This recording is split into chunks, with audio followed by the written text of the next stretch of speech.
name is Russ Henry. I'm the owner of Giving Tree Gardens. Giving Tree Gardens is a local gardening company that focuses on helping folks engage with their landscape in positive ways. So we do earth-friendly gardens and landscaping, and then we advise folks on things such as how to grow food at home, how to grow rain gardens, use of native plants, composting, and all that kind of good stuff. So that's how I'm connected with the local food scene. I guess I'm also motivated by justice issues, and in the city we're surrounded by a huge lack of justice. And so that's how, as a gardener, I came to realize the importance of food production and local food production, because what I see is an unjust food system where poor people have no access to health through food. So for me, it's a justice issue combined with an environmental issue.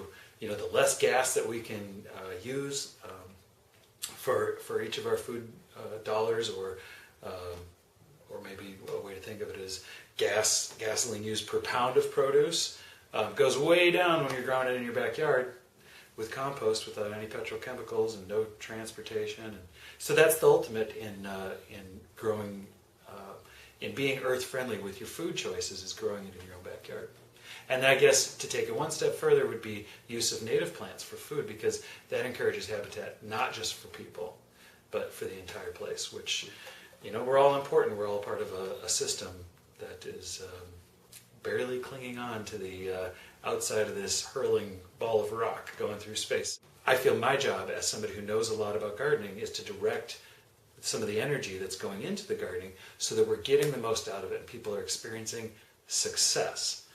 Will Allen from Growing Power, one of the most important things that he impressed on me in some classes that I had with him, success is the key to continuing to grow the food justice movement. So we need to not just set people loose with a packet of seeds and some dirt. What we need is, for instance, givingtreegardens.com, where I put down newsletters explaining best practices for compost, for companion plantings, rain gardens, native food plantings.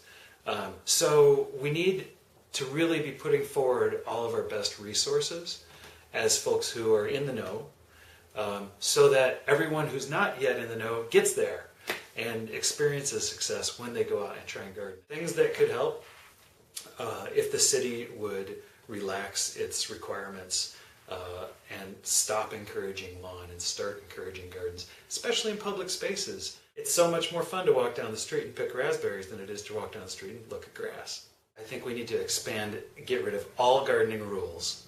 I would rather see this place look like a wild, crazy farmyard or an urban jungle than a neat and trimmed, grass and a few shrubs kind of a spot. And I think the city needs to encourage, just get information out there about open air compost, how easy it is, how perfect it is, and get information out there. A few best native plants to be using in our landscape, a few very easy food crops to be growing.